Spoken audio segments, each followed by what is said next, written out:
রেস্টুরেন্টের খাবার বরাবরই আমার সবসময় পছন্দের তালিকায় থাকে, তাই চলে গেলাম মাইজি টাউন হলের মোড়ে বার্গার স্টেশনে। আসসালামু আলাইকুম সবার, কি অবস্থা? আমি জিন্নাতারা ফারিহা, আমার পেজ নাম হচ্ছে জিফাত। চলে আসলাম আপনাদের জন্য নতুন একটা ব্লগ নিয়ে। যদিও ব্লগটা অনেক আগের, এটা সবাই জানেন, আমি অনেক লেট করে ব্লগ আপলোড করি।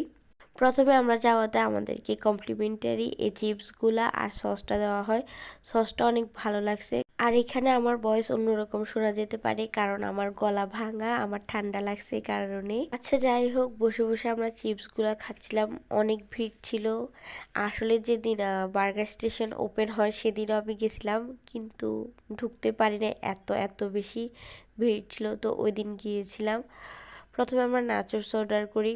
এই নাচোসগুলো আমার অনেক ভালো লাগছে, কারণ নাচোসে চিকেনের পরিমাণ অনেক বেশি ছিল। আসলে নাচোস আমার সবসময় ভালো লাগে আর কি। আর আপনারা খেয়াল করে দেখবেন, আমি সবসময় যে খাবারগুলো সবসময় খাই, আমি রেস্টুরেন্টে গেলে ওই খাবারগুলো অর্ডার করি। আসলে আমার নতুন খাবার অর্ডার করতে অনেক ভয় লাগে, কারণ যতবারই আমি নতুন খাবার রেস্টুরেন্টে ট্রাই করছি আমার কখনো ভালো লাগে না, যার কারণে আমি যেগুলো সবসময় খাই ওইগুলোই অর্ডার করে থাকি। আর ওনারা প্রতিবারই আসে জিজ্ঞেস করতেছিল যে কেমন লাগছে খাবার, অনেক আন্তরিকতা দেখাইছে। আর আমি তো খাইতে খাইতে আমার পুরো মুখে লাগাই ফেলতেছিলাম, এরকম অবস্থা। তারপর আমি একটা চকলেট মিল্কশেক নিই, যদিও চকলেট মিল্কশেকটা আমার অত বেশি ভালো লাগে নাই। আর তারপর সাব স্যান্ডউইচ অর্ডার করি। সাব স্যান্ডউইচটা 10/10, মানে অনেক বেশি ভালো লাগছে আমার। চিকেনের পরিমাণ অনেক ছিল। তারপর যে বানটা দিয়েছে এটার উপরে একটু ক্রিস্পি ছিল, যার কারণে অনেক বেশি ভালো লাগছে। দেখছেন আমি ঢং করে বান বলতেছি, এটা হবে বোন। আমরা নোয়াখালী ভাষায় বলি বোন।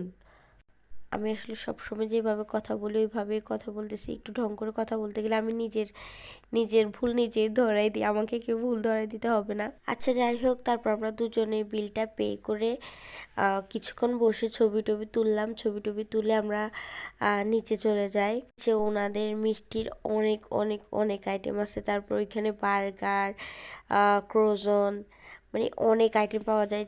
চিকেন সমোসা, মানে A to Z সব পাওয়া যায়। এত এত আইটেম পাওয়া যায়, মনে হয় যে সব কিছু খেয়ে ফেলবো। আসলে টাকার অভাবে কিচ্ছু খাইতে পারি না। এখানে আমি তার সুন্দর সুন্দর ছবি তুলে দিচ্ছিলাম, কিন্তু সে আমার সুন্দর করে ছবি তুলে দিতে পারে না। এটা নিয়ে সবসময় আমাদের মধ্যে মনোমালিন্য চলে। এই হলো তাদের নিচের যে ফ্লোরটা, এইটা আর কি। এখানে এত বেশি সুন্দর লাগে। আর আমরা এখানে মিষ্টি নিতেছিলাম। এগুলো লাড্ডু হবে, হ্যাঁ। এত বেশি মজা, তাজা তাজা লাড্ডু পাওয়া যায়। আমার থেকে তো এই লাড্ডুগুলোর দাম অনেক কম লাগে আর কি। অন্যান্য মিষ্টির থেকেও 350 টাকা হিসাবে এই লাড্ডুগুলা খুবই সুন্দর দেখতে, আর খাইতে অনেক বেশি মজা। আর এত প্রিমিয়ামভাবে প্যাকেজিং করে, অনেক ভালো লাগে আর কি, দেখতেই সুন্দর লাগে। আর এই দেখেন আমার পিটু জামাই দিন দিন ভুঁড়িওয়ালা জামাই হয়ে যাচ্ছে আমার। আর আমি এখানে চিপস দেখতেছিলাম। আমার থেকে ইন্ডিয়ান লেসগুলো অনেক ভালো লাগে। এই জামাটা হচ্ছে আমার প্রিয় জামা, সবচেয়ে বেশি প্রিয় জামা হচ্ছে এটা। এটা আমি কয়েক হাজার বার পরে ফেলছি এবং সামনেও কয়েক হাজার বার পরবো, এটার কোনো হিসাব থাকবে না। এই হচ্ছে বজরা মসজিদ। ইনশাল্লাহ কয়েকদিনের মধ্যে আমি এই বজরা মসজিদে যাব।